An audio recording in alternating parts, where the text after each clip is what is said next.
30 days. That is what you just survived. 30 days of rebuilding the mind that used to break under pressure. 30 days of discipline when no one was watching. 30 days of silence while the world kept screaming. Most people will never do what you just did. Most people cannot sit alone with themselves for a single weekend, let alone a month. But you did.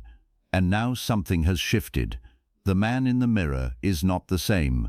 The voice in your head is quieter, sharper, colder. Now it is time for the world to see it. These are the 7 moves that make that happen. Chapter 1. The weight you now carry. 30 days ago, a different man closed his eyes at night. He carried noise in his chest. He carried an apology in his posture. He carried the constant low hum of needing to be understood, needing to be liked, needing to be chosen. That man is gone. He did not die loudly. He dissolved, one quiet morning at a time, replaced by something denser, something colder, something the world has not met yet. The truth is, you did not gain confidence in the last 30 days. Confidence is cheap. Confidence is what loud men sell to insecure boys. What you gained is weight, internal weight, the kind of density that does not need to announce itself, because other people register it before you have spoken a single word. You are not the same man you were when you started. Say it slowly. You are not the same man who started. The body looks similar. The name is the same. The address has not changed. But the operating system underneath has been rewritten in silence. And silence is the only forge that produces real men. Most people walk into rooms hoping to be liked. They scan for friendly faces. They soften their voice to match the energy. They shrink to fit. You will not do that anymore. You will walk in carrying something heavier, and the room will adjust to you, not the other way around. They will feel it before they understand it. They will feel it before they understand it. That sentence is the entire premise of this book. Most people react. You choose. That is the first shift, and it began the moment you decided 30 days ago that you were done being managed by your own impulses.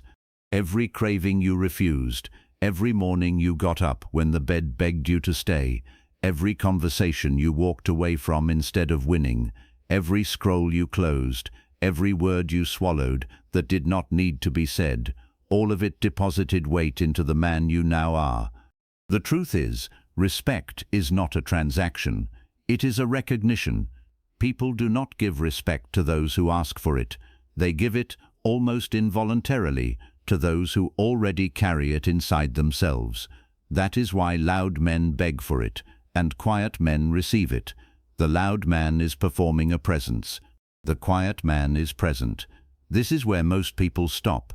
They do the 30 days, feel the shift, and then immediately rush back into the world, looking for applause.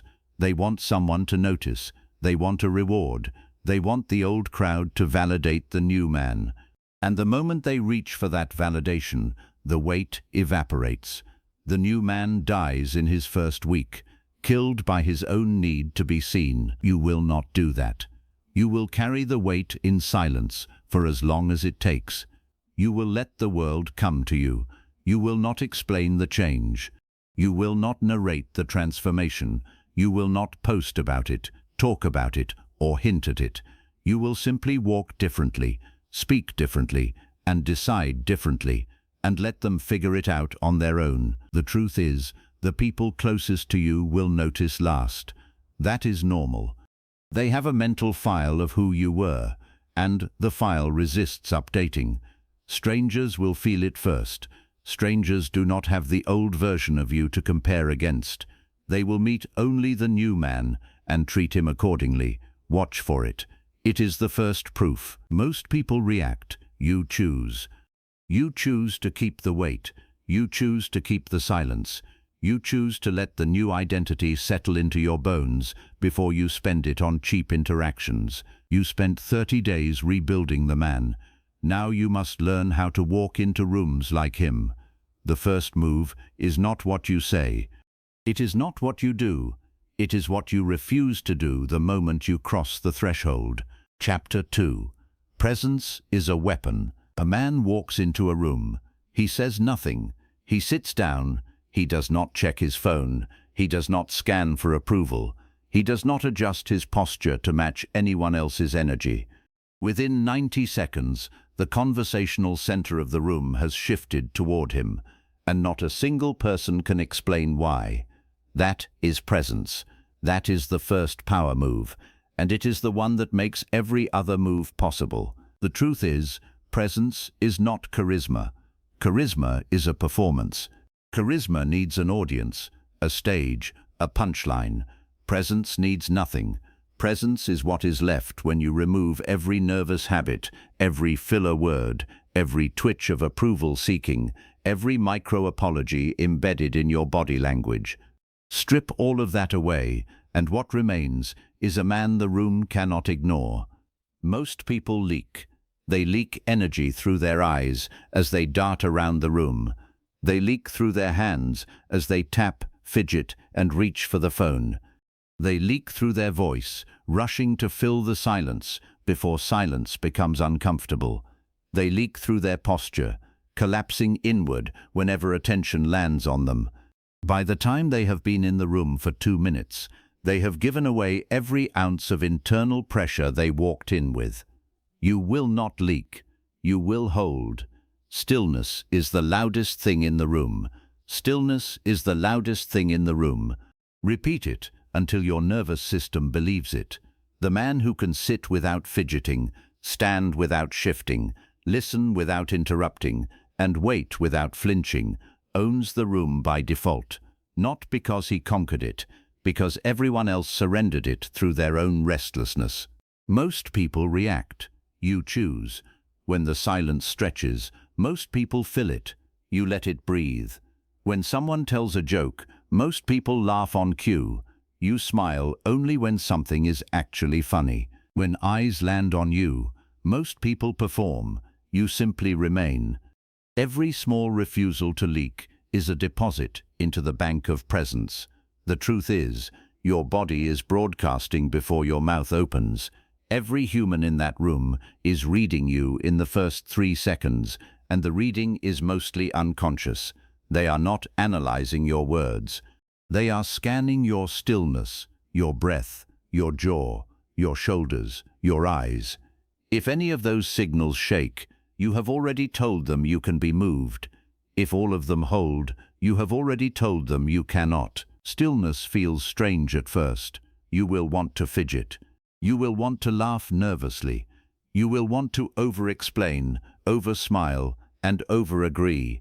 That is the old man trying to climb back into the driver's seat.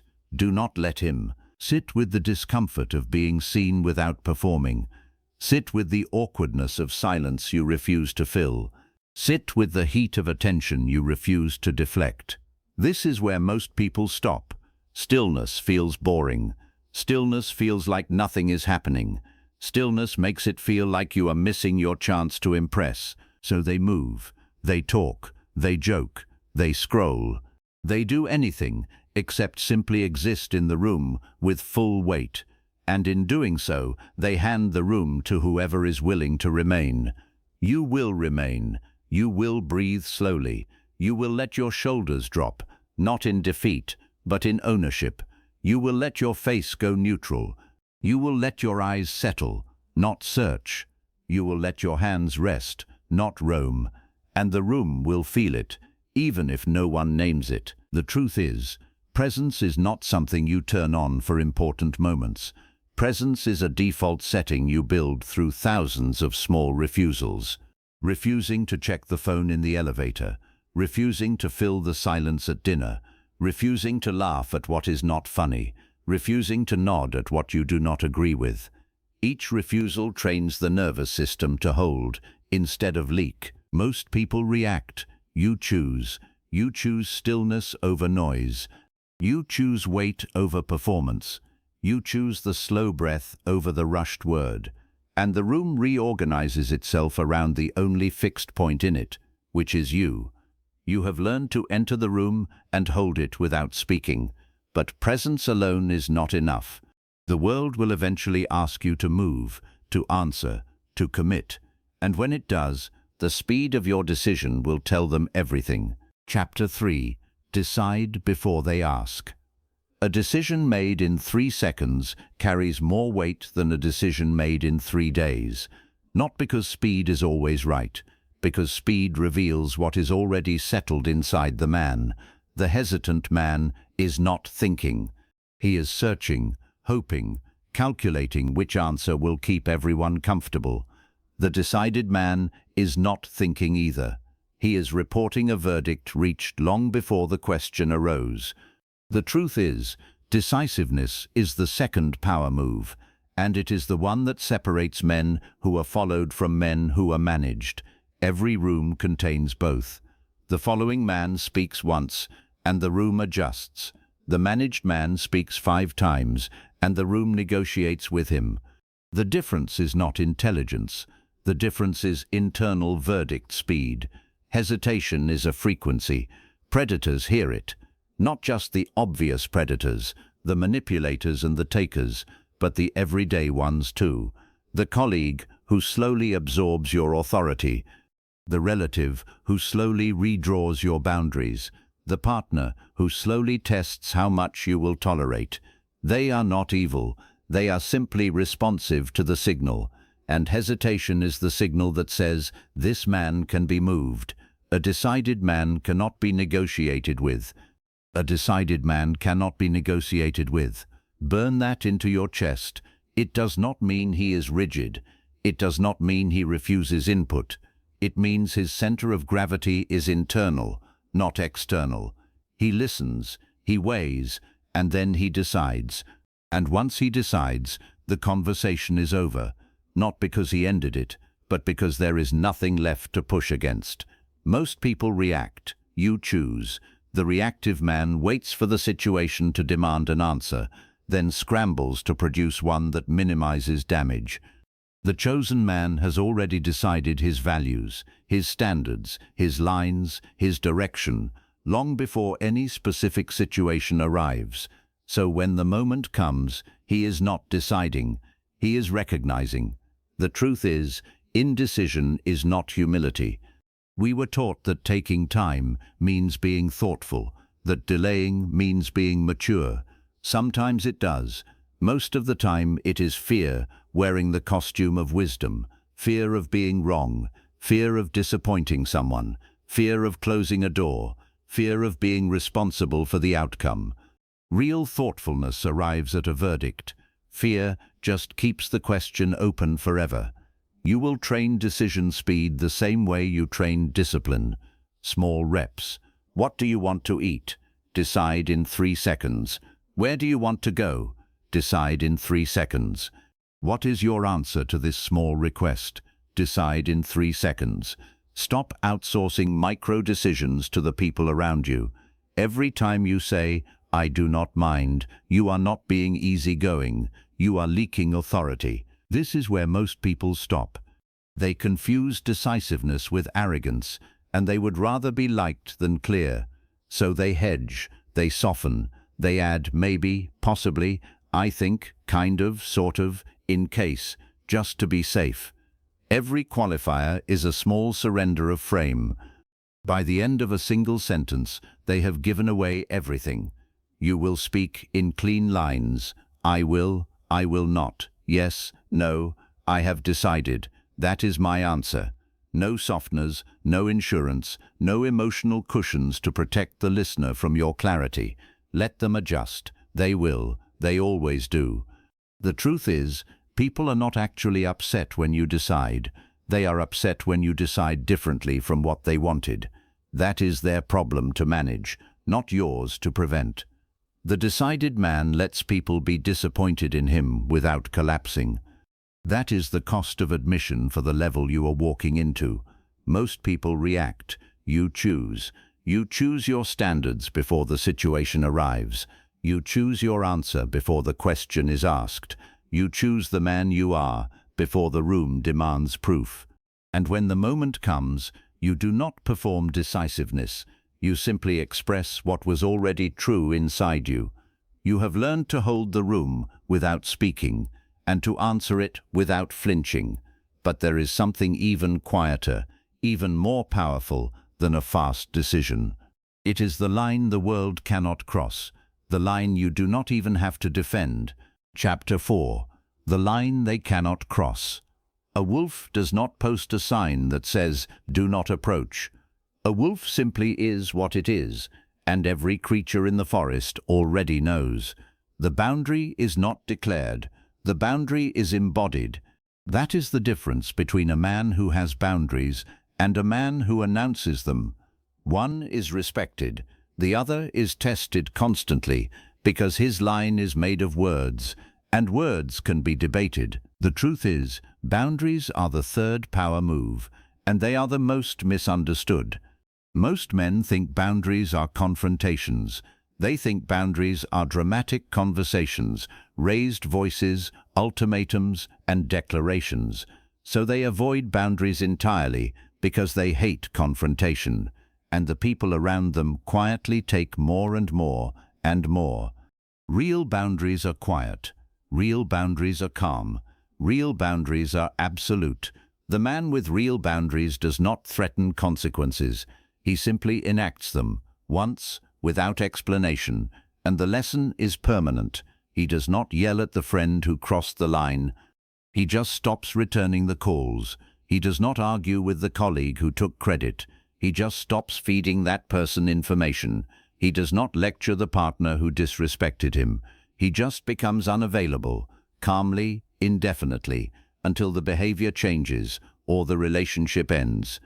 No is a complete sentence. No is a complete sentence.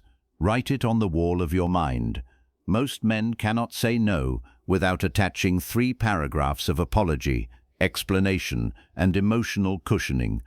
They say no because, and then they hand the other person a manual for how to negotiate around the no. You will stop doing that. No. Thank you. No. Not this time.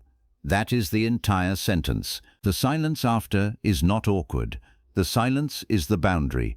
Most people react. You choose.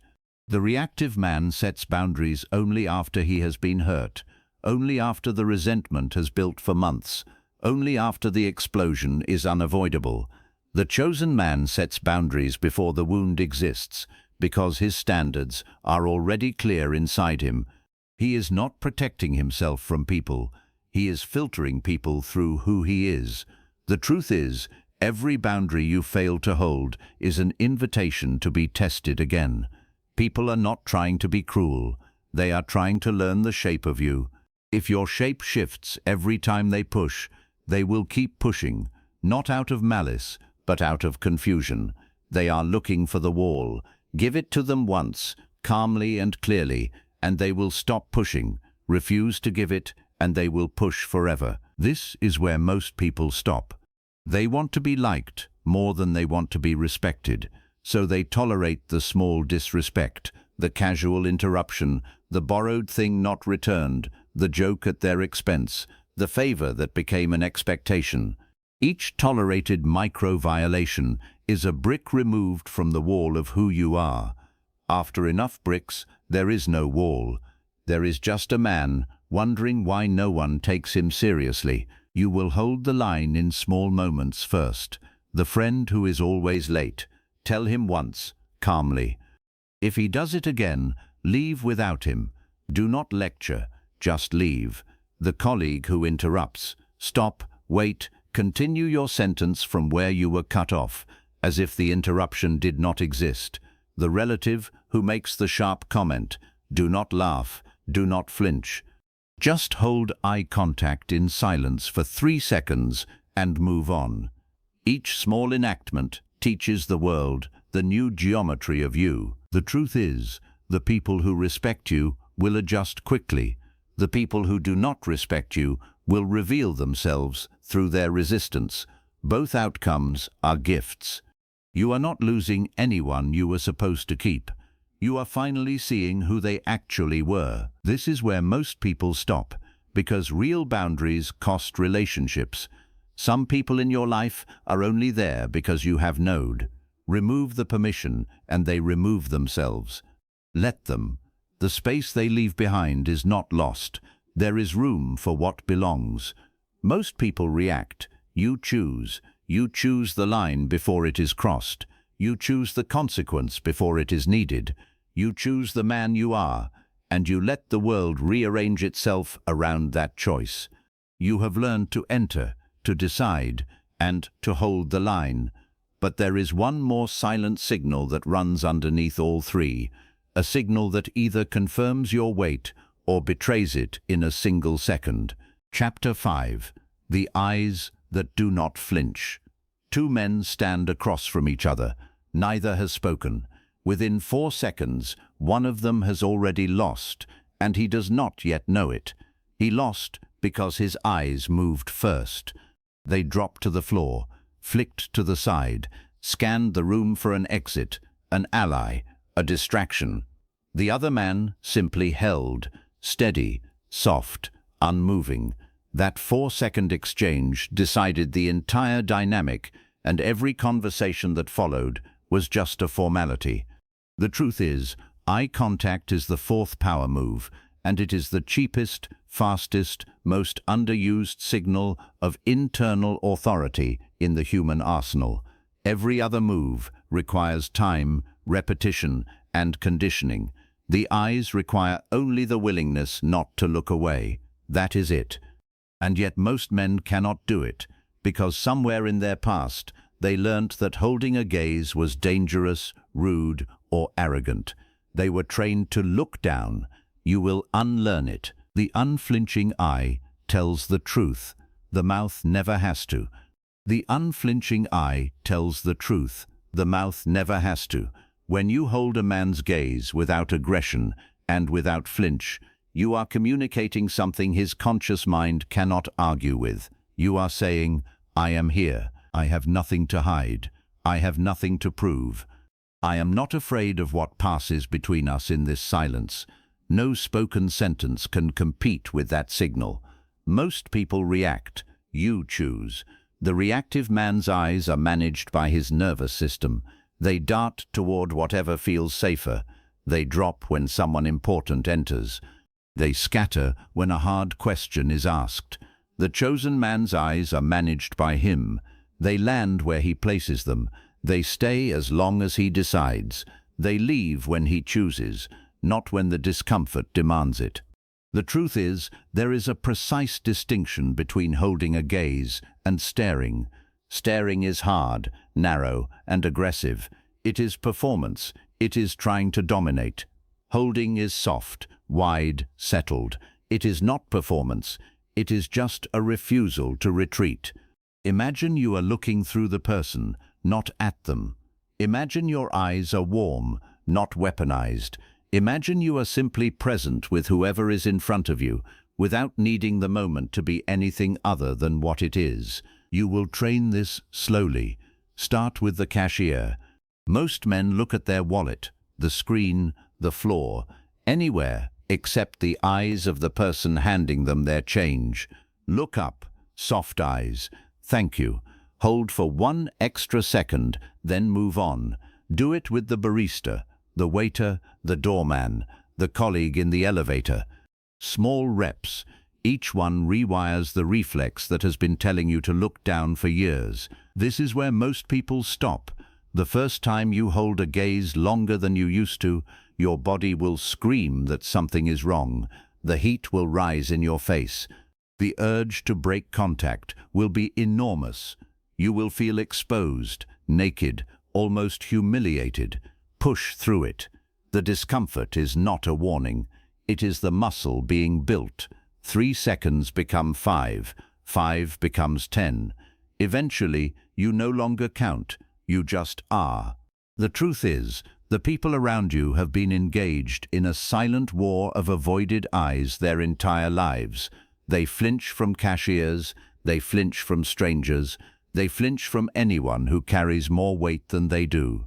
When you stop flinching, you are not joining the war. You are stepping out of it entirely, and the men still inside it will feel the difference instantly. Watch what happens in negotiations. Watch what happens in conflicts.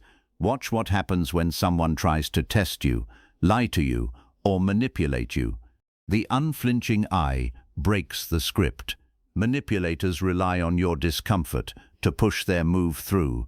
Remove the discomfort, hold the gaze, and the move dies in their mouth. They will stumble. They will change the subject. They will retreat, not because you said anything, because you did not look away. Most people react. You choose. You choose to keep your eyes where you place them. You choose to be present in the silence between two faces. You choose to let the other man flinch first, calmly, without satisfaction, without judgment, simply as an observation of which one of you is more settled inside himself. You have learned to hold the room, to decide, to draw the line, and to hold the gaze. But there is one more channel still leaking, still betraying you, still telling the world more than you intend. The throat. Chapter 6. The voice that lowers the room. A man speaks for the first time in a meeting, and within one sentence, everyone has already decided how much weight to give him for the next hour, not based on what he said, based on how he said it. Pitch, pace, volume, the throat tightness or the chest depth, the rushed cadence or the unhurried rhythm, the pleading rise at the end of statements or the calm fall that signals certainty.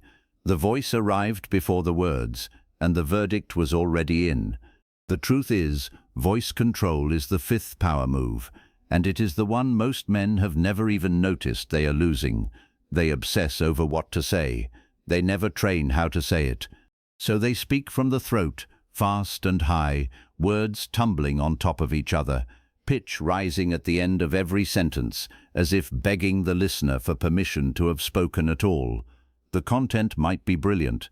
The delivery has already disqualified it. You will speak from the chest. Slow, low, unhurried.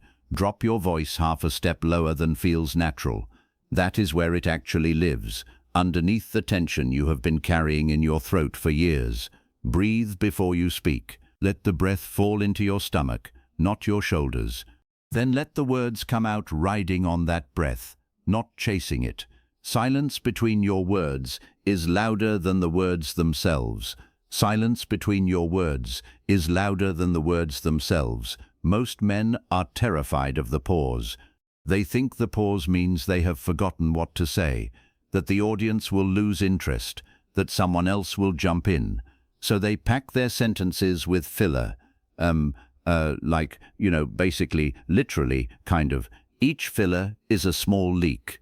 Each filler tells the room, I am not settled enough to wait. Most people react. You choose. The reactive voice rushes, because the reactive man is anxious that he will not be heard.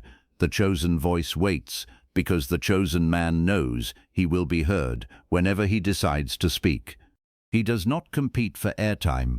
He simply waits for the natural pocket of silence, and then he occupies it fully, without apology. The truth is, pace signals certainty, and volume signals desperation. The loud man is rarely the powerful one. The loud man is usually the one who has learnt that no one listens unless he forces it. The powerful man speaks at a volume that requires the room to come to him. He does not project, he invites. And the room, almost involuntarily, leans in. Train the pause. After a question, take one full breath before answering. Not because you do not know, because the answer deserves the weight of a breath. After a hard statement, leave 3 seconds of silence. Let it land. Do not rush to soften it, explain it, or cushion it. The silence is the punctuation. The silence is what makes the sentence permanent. This is where most people stop. Slowing down feels like vulnerability. The first time you take a real pause in a high-pressure conversation, your body will scream that you are losing, that you should fill the gap, that the silence is awkward. It is not awkward. It is authoritative. The discomfort you feel is the old voice dying. Let it die. The new voice underneath is the one you were always supposed to have. You will also train for the fall. Most men end statements with an upward inflection, turning every sentence into a soft question. I think we should go in this direction. They are asking permission inside the sentence itself. You will let your sentences fall. The pitch drops at the end. The statement closes. The room understands that the matter is settled. We are going in this direction. Period. The fall is the verdict. The truth is, the voice is not just a means of communication. It is identity broadcasting in real time. A man who speaks slowly, low, and unhurried is telling every nervous system in the room that he is not in survival mode, he is in command mode. And nervous systems respond to that signal before brains do. People will trust him faster, follow him quicker, and challenge him less, without ever being able to explain why. Most people react. You choose. You choose the breath before the word. You choose the pause before the answer. You choose the fall instead of the rise. You choose to let your voice carry the weight of the man you have become, instead of the anxiety of the boy you used to be. You have learned to hold the room, to decide, to draw the line, to hold the gaze, and to lower the voice. But there is one storm still raging underneath all of it, and if you do not master it, every other move will eventually crack. The storm inside your own chest. Chapter 7. The Master of the Inner Storm. A man receives the worst news of his year on a Tuesday afternoon. His face does not move, his shoulders do not drop, his voice does not shake. He thanks the person who delivered it, walks to his car, sits in the silence for 90 seconds, breathes once, deeply, and only then allows the feeling to move through him. By the time he drives home, the storm has passed through his body without ever escaping it. That is mastery. That is the sixth move. The truth is, emotional mastery is not the absence of emotion. That is a lie sold by men who confuse numbness with strength. The numb man has not mastered anything. He has simply buried everything, and the burial site will eventually crack open at the worst possible moment. The mastered man feels everything. He feels it fully. He just refuses to be governed by it in the moment it arrives. Most people react. You choose. The reactive man feels anger and immediately speaks. He feels rejection and immediately texts. He feels insulted and immediately defends. The chosen man feels the same things, in the same intensity, but he inserts a gap between the feeling and the action. 3 seconds, 5 seconds, sometimes 3 days. The gap is where sovereignty lives. The gap is where the man owns himself, rather than being owned by the chemistry in his bloodstream. Reaction is slavery. Response is sovereignty. Reaction is slavery. Response is sovereignty. Tattoo that on the inside of your skull. Every time someone provokes you, and you fire back instantly, you have just confessed that they hold the keys to your nervous system. They pushed a button, and you performed on command. The provocateur did not even need a real plan. He just needed to know which button to press. The mastered man removes the buttons, not by suppressing the feeling, by no longer being surprised by it. He has already walked through the worst-case scenario for every emotion. He has already felt the rage, the shame, the fear, the grief, in the quiet of his own room, deliberately, on his own terms. So when the world tries to weaponize those feelings against him, the weapon does not detonate. It just lands, dull, on a man who has already integrated what is inside it. The truth is, the face is the first place the storm tries to escape. The jaw tightens, the eyes narrow, the breath shortens, the color shifts. Train the face to stay still, not frozen, still, soft, neutral. The same face you wear in a conversation about the weather is the same face you wear when someone insults your character. The world cannot read what does not move, and what the world cannot read, it cannot exploit. This is where most people stop. They believe expressing the feeling immediately is honesty, and holding it is repression. That is the most expensive lie in modern emotional culture. There is a third option: neither honesty nor repression. Containment. Containment is feeling the storm fully on the inside, while, on the outside, choosing the moment and the form in which it will be expressed. That is not dishonest. That is disciplined. You will train this in small reps, just like you trained every other move. Someone cuts you off in traffic. Feel the anger. Do not act on it. Watch it rise, peak, and fall, all within 30 seconds, untouched.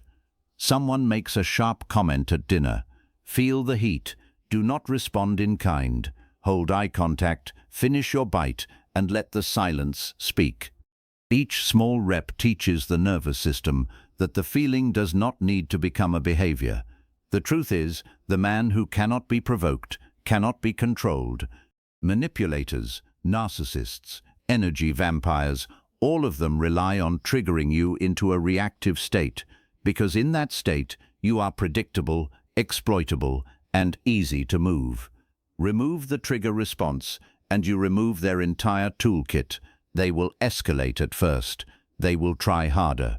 And then, finding no purchase, they will leave. Calmly, quietly, permanently.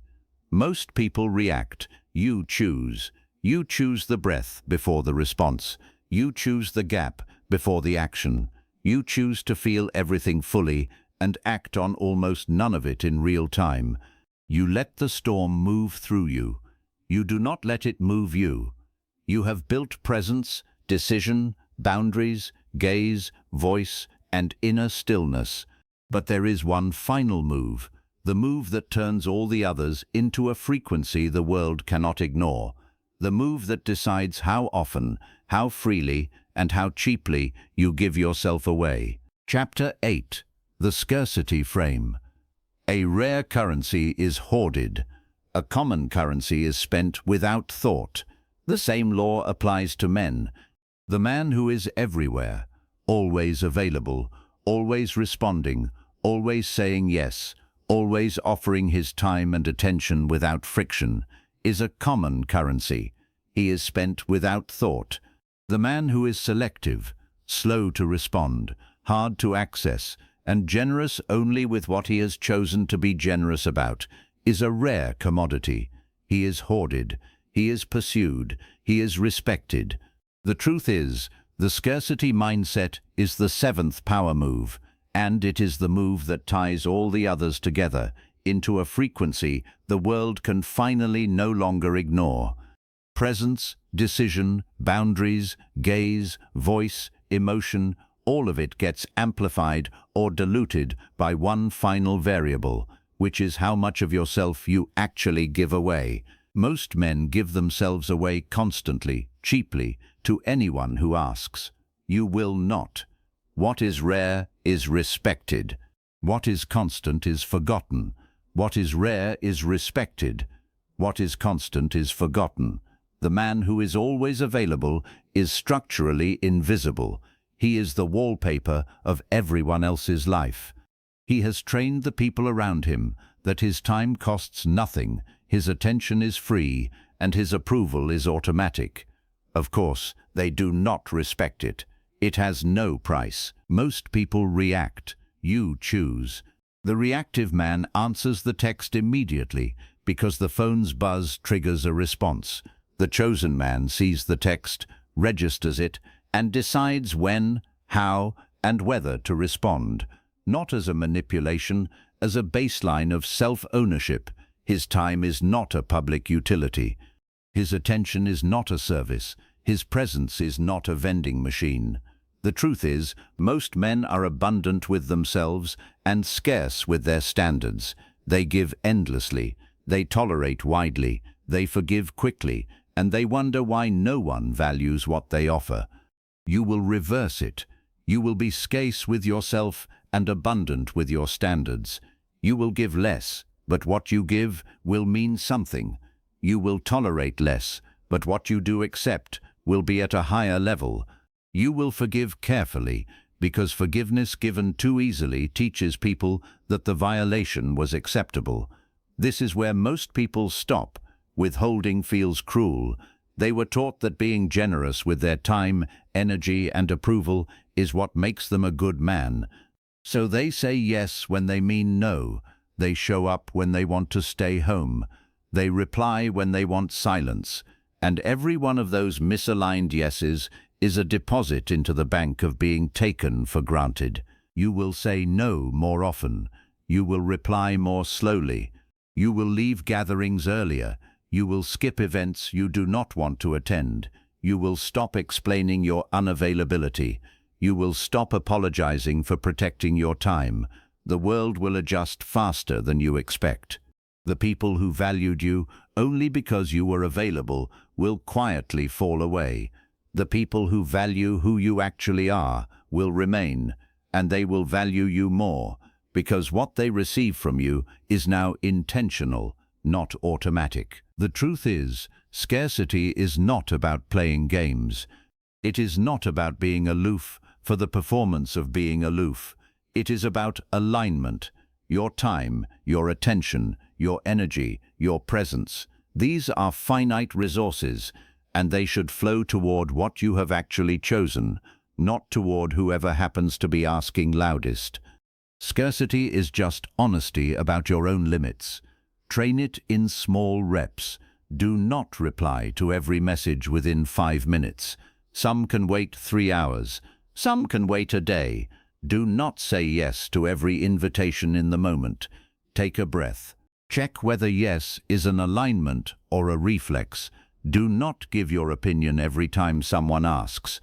Sometimes the most powerful answer is, "I have not decided yet."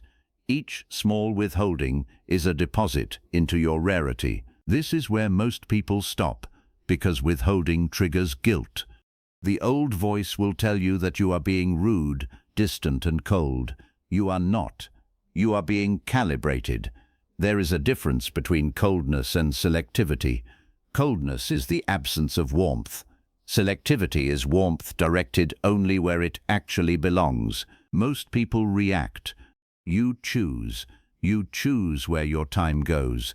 You choose where your attention lands.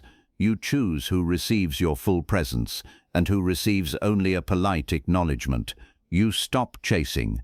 You stop overextending. You stop spending the rare currency of yourself on common transactions.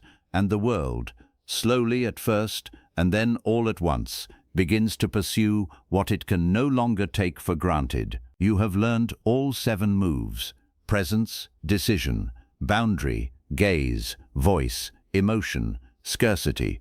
But knowing them is not the test. The test arrives the moment the old world meets the new you.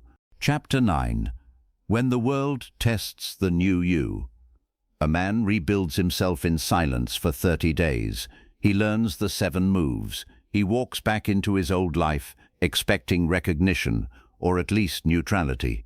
Instead, he meets resistance. The friend who used to laugh at his jokes now seems irritated.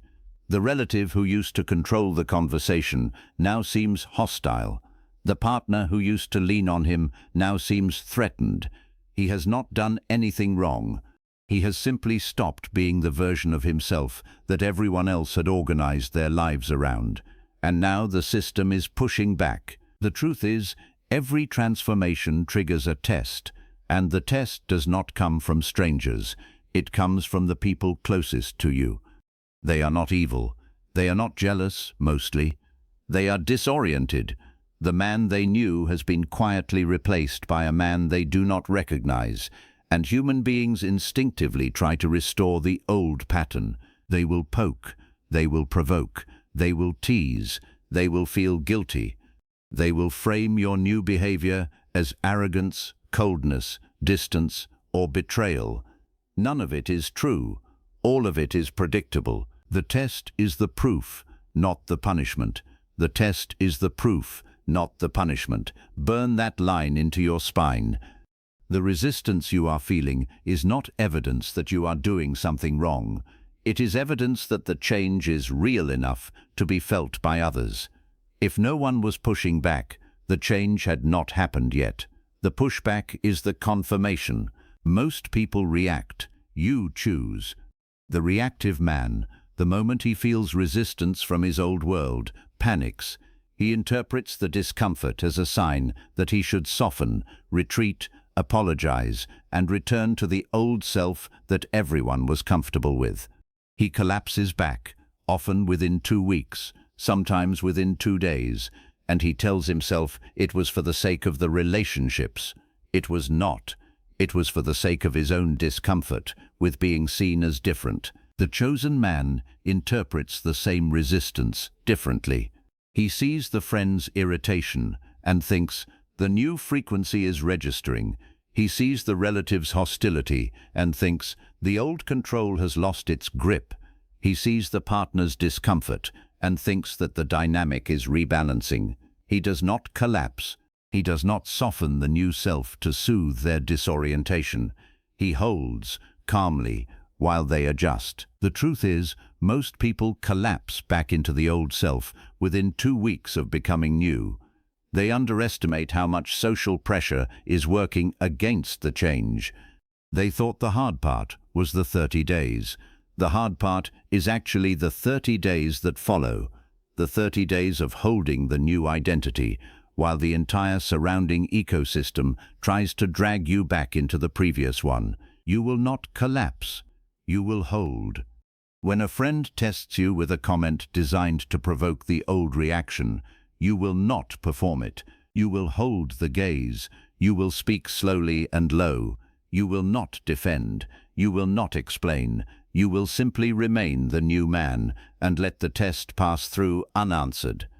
The friend will adjust, or the friend will fade. Either outcome is acceptable. This is where most people stop. The loneliness of the transition is real. There is a window, sometimes weeks, sometimes months, where the old relationships have not yet recalibrated, and the new ones have not yet arrived. You will feel suspended. You will feel unseen. You will be tempted to fill the space by returning to the old version of yourself, just to feel familiar warmth again. Do not do it. The suspended period is not a problem to solve. It is a passage to walk through. The truth is, the relationships that survive the test will be deeper, cleaner, and more honest than the ones that existed before. The relationships that do not survive were structurally dependent on a version of you that no longer exists. They were not real relationships with you. They were arrangements with a former placeholder wearing your name. Their loss is not a loss. It is overdue clarity.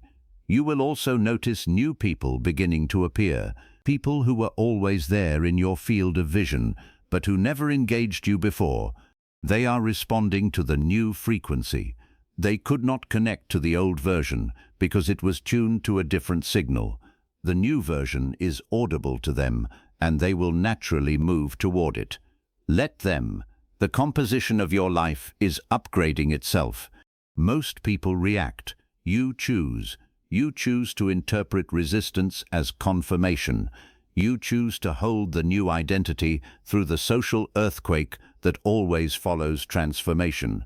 You choose to let the people who cannot meet you at the new level walk their own path, without bitterness, without revenge, simply with the calm acknowledgement that not everyone was meant to come along. You have held the moves. You have held the line. You have held through the test. Now there is only one thing left to understand, which is what all 7 moves were really building toward, all along. Chapter 10. The man they now recognize. A man walks into a room he has walked into 100 times before. The same room, the same people, the same furniture, and yet today something is different, and it is not the room. The conversation slows when he enters. The eyes adjust. The volume drops a fraction. He has not said a word. He has not done anything visible. He simply is, in a way he was not before. And every person in that room is registering it on a level beneath language. That is the destination. That is what the 7 moves were always building toward. The truth is, The 7 moves are not 7 separate techniques. They never were. They are 7 expressions of a single underlying identity. And once that identity is real, you do not have to remember the moves. The moves remember themselves. Presence becomes the way you breathe. Decisiveness becomes the way you answer. Boundaries become the way you walk. The gaze becomes the way you see. The voice becomes the way you speak. Emotional mastery becomes the way you feel. Scarcity becomes the way you give. All of it, one man, expressed 7 ways. Respect is the echo of who you have become. Respect is the echo of who you have become. Read it again. Respect is not something you earn through performance, demand through volume, or chase through achievement. It is the echo, the natural sound the world makes back at you, when the man inside you is finally aligned with the man you are presenting to the world. Eliminate the gap between the inner and the outer, and the echo is automatic. Most people react. You choose. You chose this entire journey, step by step, repetition by repetition, day by day. You chose discipline when comfort was easier. You chose silence when noise was easier. You chose the gap before the response. You chose the breath before the word. You chose the line before the violation. You chose scarcity over availability, presence over performance, sovereignty over slavery. Every choice deposited weight, and the weight is now who you are. The truth is, most people will never integrate these 7 moves. They will read books like this. They will nod along.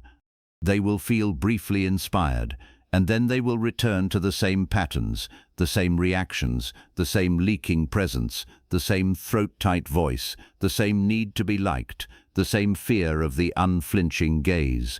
Not because the moves are difficult, because the price of integration is the death of who they have been, and most people are unwilling to bury the old self, even when the old self is the source of all their suffering. You buried him, quietly. In 30 days of work, no one applauded. And now you are walking around as the man who replaced him, and the world is rearranging itself accordingly. The friends are recalibrating, the opportunities are shifting, the conversations are deeper, the room adjusts faster. The respect arrives without being requested, because there is no longer any gap for it to fall through. This is where most people stop, even now, even at the end. They get a taste of the new identity, and they immediately want to spend it. They want to brag, post, announce, and prove. Do not. The 7 moves only retain their power as long as they remain unannounced. The moment you start narrating the transformation, you have stepped back into performance, and presence dies in performance. Stay quiet, stay weighted. Let the world keep figuring it out on its own. The truth is, you are not done. You will never be done. There is no graduation. There is no ceiling. The 7 moves will deepen for the rest of your life, as long as you keep choosing them. The presence you have today will look shallow compared to the presence you will have in 5 years. The voice will drop further. The gaze will settle deeper. The scarcity will become more refined. The man at the end of this audiobook is only the foundation. The man 10 years from now, still choosing, is the actual destination, and even he is only a waypoint. Most people react. You choose. You will keep choosing. Every morning, every conversation, every test, every temptation to slip back into the old patterns. You will choose presence over noise. You will choose the line over the apology. You will choose the gaze over the flaw. You will choose the breath over the rush. You will choose the gap over the reaction. You will choose the rare over the constant. You will choose the man you have become over the man you used to be, every single day, for the rest of your life. The 30 days built the foundation. The 7 moves built the man. And now the world is going to see him, whether you announce him or not. 30 days built the man. 7 moves reveal him. Presence enters the room before you do. Decisiveness closes the door on every predator who feeds on hesitation. Boundaries draw the line that does not need to be repeated. The eyes hold what the mouth no longer has to defend. The voice drops, slows, and the room follows. Emotion moves through you, never over you. Scarcity makes your presence the rarest currency in every room you enter. This is not performance. This is not a strategy. This is the natural output of a man who has rebuilt himself in silence and refuses to apologize for what he became. Most people will spend their entire lives chasing respect through noise, achievement, and approval. You will earn it through stillness, standards, and self-command. So here is the challenge. Walk into the next room. Say less. Decide faster. Hold the gaze, hold the line, and let them feel the man you became when no one was watching. The world is about to see it. Do not look away.